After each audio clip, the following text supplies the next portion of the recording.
today's video I'm going to be showing you how to make this super cute Christmas pudding charm.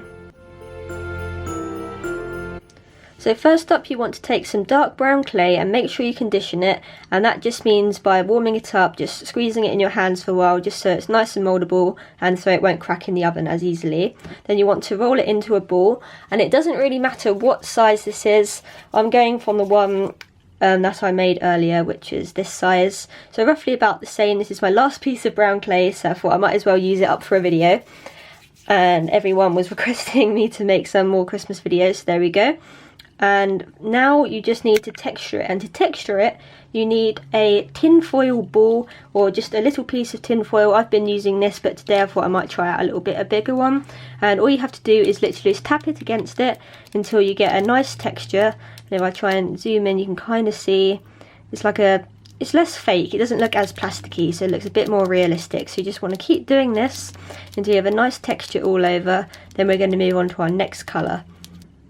And as you do this, your Christmas pudding might go a little bit out of shape. That's okay, just keep rolling it, but very gently in your hands so you don't smush all of the texture you just put on it.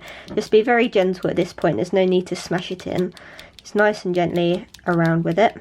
So now we're going to move on to the icing, and for this I've got some white glitter clay, and for this you can use plain white clay or pearl clay, totally up to you. I just think this one looks nice and Christmassy, and we're going to want to roll this out so it's relatively thin, not too thick, not too thin, just the right amount. You can tell by the size of Christmas pudding you want, but I'm just using about that thickness, which will be fine.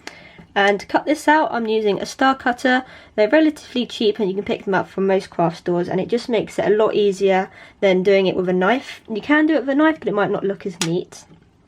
So just take that away, and now we'll pick it up with a knife so you don't stretch any of the little petals. And now you want to get your Christmas pudding, and what I like to do is find the side that I think looks the most perfect, and the bit that looks a little bit flat or maybe has like an imperfection on it, like that little bit of white clay, that will be where we put the icing. So just going to get the icing. You might want to stretch it out a little bit. I'm chosen not to, and all you want to do is just put it on top and gently and very evenly flatten it down, because you don't want to squash the pudding as you're doing this, but you also don't want to stretch the flower petals unevenly. There we go. And it should look relatively the same all over, and you can kind of tell it's a little bit chunky. You can either choose to flatten it down, but I quite like how it is at the moment. So now moving on to the leaves, you want to take 3 evenly sized small pieces of clay and shape them into little triangles.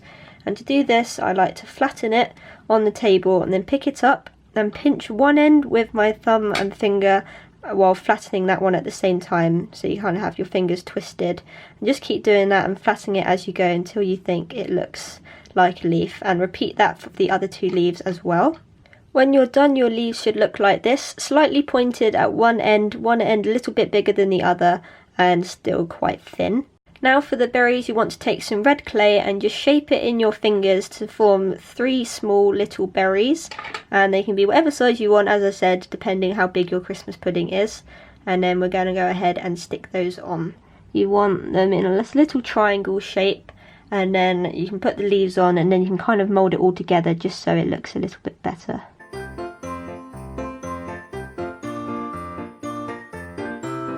So now we're going to put the leaves on, and just slot the bit with the slightly smaller triangle at the end into the corners where the berries are.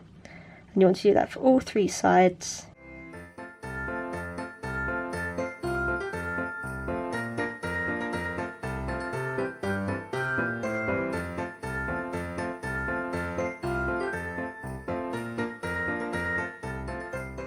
And now you've done that, you just want to press everything together so you're not got any little hovering bits like I do there. So you're just going to press the leaves down and the berries and just mould them into place. Don't let them look too flat, but just so they're not too sticky up here. And now we need to texture the leaves. As you can see on this one, it's just some little lines, and I've done this using a little craft knife. So all you do is just hold it very gently and then tilt it on its side and just gently push the knife down the middle. I like to kind of rock it so you get an even depth for all of it. Then just add some little diagonal lines going down on each side of the line you've just made, and repeat that for every leaf.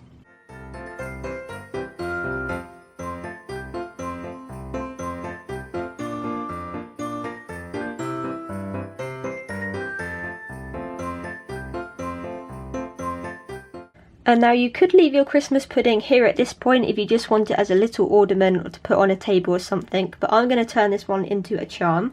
So I've cut an eye pin down to size with a pair of pliers, and we're just going to stick it in between the berries. Very carefully, don't push too hard so you don't squish your Christmas pudding. Just nice and gently in the middle.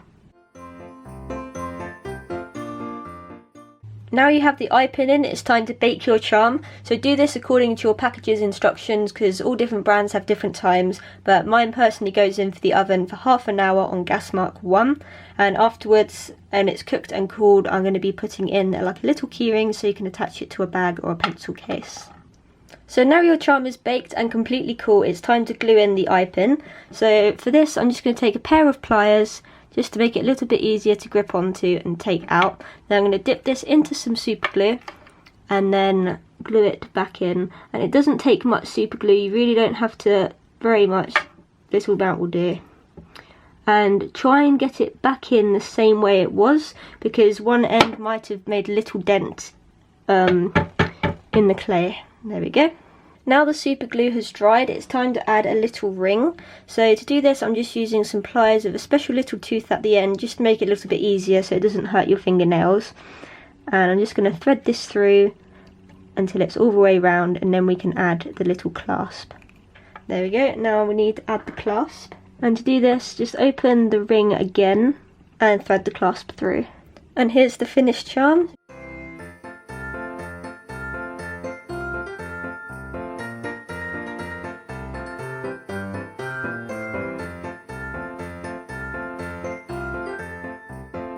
So thank you very much for watching, hopefully you enjoyed it. If you did, be sure to give it a big thumbs up and comment down below if there's anything else you want me to make in polymer clay.